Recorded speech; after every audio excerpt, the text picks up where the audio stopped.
அப்படி பார்த்தா நம்ம இயக்குனர் மனைவி அவங்க கரெக்டாக ஃபஸ்ட் நம்ம சொல்கிறது அவங்க சொன்னாங்க, பேச விட்டு பேசியா. எங்கள் மனைவியே பேச விட்டு பேசியா. என் பையனை படிக்க வச்சேன், பேச விட்டு பேசியா. இந்த மேடையிலே கரெக்டாக பேசுறது யாருமா, அவங்க தான். மேடை நாகரிகம், சபை நாகரிகம், என்ன மேடை எப்படி பேசணும், திருவள்ளுவர் மாதிரி 2 வரியில் பேச விட்டு பேச. இவர் வீட்டில் அவங்க சொல்ல கேட்பார் போல இருக்கு, இங்கேயாவது கேட்காம இருப்போம் என்ன அப்படின்னு. இங்கே நீங்கள் எத்தனை பேர் இருக்கும்ல தைரியம் வந்துச்சு அவருக்கு. வீட்டில் யாரும் இருக்க மாட்டாங்கல்ல, ராஜகுமார் மறுபடியும் இருக்கலாம், சொல்ல முடியாது. அதனால் இங்கே நீ காதல் வாங்கலை சார். இன்றைக்கி கச்சேரி வீட்டில் இருக்குது. நீங்கள் வீட்டில் ஒரு விஜயகாந்த் எப்படி நீங்கள் லேடி விஜயகாந்தோ, நீங்கள் வீட்டில் உங்கள் ஒய்ஃப் தான் இன்றைக்கி லேடி விஜயகாந்த் அடிக்கிற அடியை பாருங்க. இன்றைக்கி நாளைக்கு நீங்கள் அங்கே போகணும் சமாதிட்டேன். தலைவா நீ காப்பாற்று தலைவா என்ன, நாளைக்கு போய் நீங்கள் மன்றாடி அவர் ஆசீர்வாதம் நாளைக்கு தேவை உங்களுக்கு.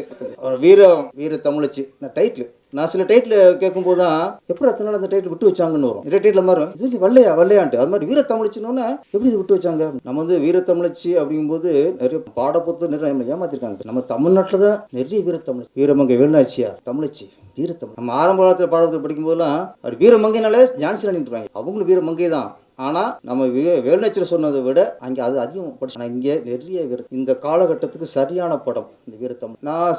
நான் நம்மளே ஆக்ஷன் எடுத்தாலும் தான். ஆனால் ஏன் படத்தை எங்கேயுமே அந்த கை விழுகாது, தலை தனியாக விழுகாது, ரத்தம்லாம் தெரிக்காது, மேக்ஸிமம் இல்லாமல் தான் எடுப்பேன். நம்ம ஆக்ஷன் டைரக்டரே படத்தில் ரத்தம் தெரிக்க வந்தால் என்னோட வன்முறை அதிகமாக இருக்கும், ஒரு மாதிரி இருக்கும். ஆனால் இந்த படத்தில் அந்த லேடி விஜயகாந்த் அவர்கள் கத்தியை வச்சு கஷ்டப்பட்ட கட்டை குத்துற மாதிரி சக்கு சக்கு சக்குன்னு அவங்க நளின் விடுவாங்க, டக்கு டக்கு டக்கு தண்ணி வெட்டு அவங்கூஞ்சே தெரிக்குது. ஆனால் என்னென்னா வன்முறையாக தெரியல. இன்னும் நாள் குத்து விடான்னு தோணுது.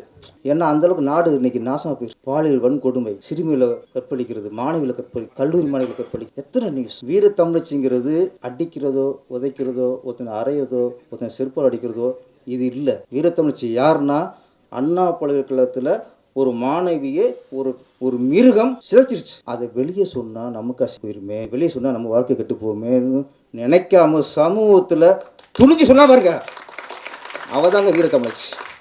அதான் வீரத்தமிழச்சி. பொள்ளாச்சியில் கதற கற்பிச்சாங்க. ஒரு பொண்ணு காதல்னு சொன்னான்னு நம்பி போனாள். அங்கே ஃப்ரெண்ட்லாம் சேர்ந்து கதை பிடிச்சி சின்ன அந்த வாய்ஸ் அண்ணா அவளை செதஞ்சு போயும் அந்த பொண்ணு வெளியே வந்து அவங்க யாருன்னு தோலை உரிச்சதுல அவதான் வீரத்தமிழச்சி.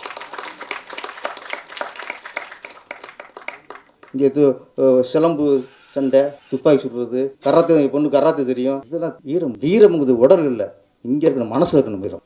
இந்த படத்தில் அதை தான் பார்த்தோம். வீர தமிழ்ச்சின்னு யாரு, ஒருத்தன் என்னை தொட்டானா விட்டு ஐயோ வெளியே சொன்னா நம்ம வாழ்க்கை வருமோ, நாளைக்கு கல்யாணம் ஆகாதோ, எவனு கட்டிக்க மாட்டானோ, கட்டினா கட்டுக்காட போகிறான், தொட்டுற வெட்டியான அவன் வீர தமிழ்ச்சி. நமக்கு தெரிஞ்சு பல பாலியல் வன்கொடுமைகள் அதில் வெளியில் தெரியுறது 10னா வெளியில் தெரியாது 1000ங்க. பயந்து போய் வெளியே சொன்னா நமக்கு தெரியும், சொல்லல எப்படி தெரியும், அப்படி சொன்ன மட்டும் தான் வெளியே தெரியுது. அப்போ சொல்லாது எத்தனை இருக்கும். வெளியே சொல்லி அந்த நாயிலுக்கெல்லாம் தண்டனை வாங்கி கொடுத்த அத்தனை பேரும் வீர தமிழச்சிகள். ஒரு பொண்ணு வெகுண்டு விழணும், அநியாயத்துக்கு எதிராக வெகுண்டு விழணும், அதர்மத்துக்கு எதிராக வெகுண்டு விழணும், அதை சொல்கிறது தான் இந்த வீர தமிழச்சி. சுரேஷ் பாரதி, அந்த பாரதி எப்படி உங்கள்கிட்ட தகுதியோடு ஓட்டியிருக்காரு பேர்.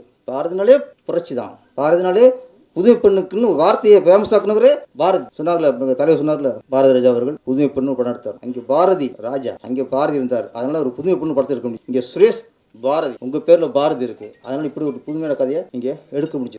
இயக்குனர் சுரேஷ் பாரதி எங்கேயும் வேலை கற்றுக்கலனாரு, ஷூட்டிங் கூட பார்க்கலனாரு. நல்ல வேலை. இப்போலாம் ஷூட்டிங் பார்த்துடாதீங்க. நீங்கள் ஷூட்டிங் எப்போ பார்க்கணுமா, அப்போ பாக்கியராஜ் படத்தை பார்க்கணும், பாரதிராஜா படம், பாலுமேந்திரா படம், பார்த்திபன் சார் படம், மகேந்திர சார் படம், இப்படி படங்களை பார்த்து ஷூட்டிங் பார்க்குறது அப்போ பார்க்கணும்.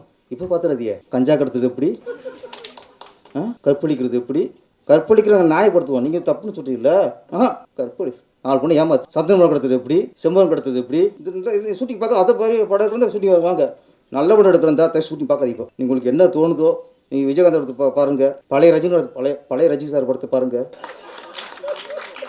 பழைய கமல் சார் படத்தை பாருங்கள். இது மாதிரி நிறையா எல்லாம் பழைய தான் பார்க்கணும், புதுசாக பார்த்துக்காதீங்க எதுவுமே. அது மாதிரி நீங்கள் நல்ல படைப்புக்கு நீங்கள் தொழில் கற்றுக்கணும் அவசியம் இல்லை, நல்ல படைப்பை கொடுக்கணும் எண்ணம் இருந்தால் போதும். அந்த எண்ணம் உங்கள்கிட்ட இருக்குது. இன்னொன்று, நீங்கள் உங்களுக்கு பேசும்போது நம்பிக்கை வெளிப்படுது. நீங்கள் பேச எனக்கு டிஆர் பேசுகிற மாதிரி பேசல. ஏன்னா உங்கள் உடம்புக்குள்ள இப்போ நீங்கள் சொல்கிறீங்க விஜயகாந்த் இருக்காருன்னு, எங்களுக்கு டிஆர் தான் இருந்துச்சு. நான் ஜெய் பண்ணுறேன். இது வந்து முதல் அடுக்கு வீரத்தமிழச்சி. இன்னும் பல அடுக்கு உங்கள் கட்டடத்தில் மேலே எழுதணும். இந்த படத்தின் மூலமா நீங்கள் சிறந்த இயக்குனராகவும் இதில் பணியாற்றிய டெக்னீஷியல் நல்ல பெரிய டெக்னில் வளரணும்.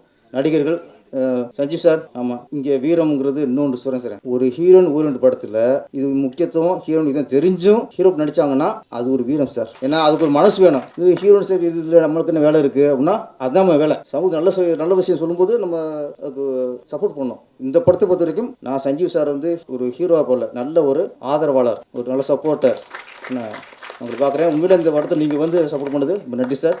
எந்தளவுக்கு விஜய்க்கு சப்போர்ட்டாக இருக்கீங்களோ அது மாதிரி இந்த படத்துக்கு நீங்கள் சப்போர்ட்டாக இருக்குது. இந்த நேரத்தில் விஜய் சார் இருக்குது. விஜய் சார் இன்றைக்கி அரசு தலைவராக இருக்கலாம், ஆனால் எங்கள் சினிமா குடும்பத்தை சேர்ந்தவர். அவருக்கு ஒரு சோதனை வரும்பொழுது இந்த நேரத்தில் நாங்கள் அவருக்கு சப்போர்ட்டாக இருக்கணும். ஒரு விபத்து நடந்துருச்சு, அது எப்படி வேணா இருக்கும். ஆனால் இந்த நேரத்தில் எந்த அளவுக்கு மனசு உடஞ்சிருக்கும்னு எங்களுக்கு தெரியும். நாங்களாம் கூட பழகிருக்கோம். சஞ்சீவ் சார் எவ்வளோ உடஞ்சிருக்கோம். அதனால் இந்த நேரத்தில் உண்மையிலே அந்த இறந்து 40 பேர் ஆத்மா சாந்தி அடையணும். அவங்க குடும்பத்துக்கு விஜய் சார் கண்டிப்பாக சப்போர்ட்டாக இருப்பார். கவர்மெண்ட் சப்போர்ட்டாக இருக்குது. எல்லாருமே இன்றைக்கி ஆறுதலாக இருக்காங்க. முன்னால் ஆறுதலாக இருக்கிறது உங்களுக்கு இப்போ ஆறுதல் பரிசு மாதிரி போச்சு. ஒரு அமௌண்ட்லாம் அனௌன்ஸ் பண்ணுறாங்க, அது மட்டும் பார்த்து அது சப்போர்ட்டாக இருக்கணும்.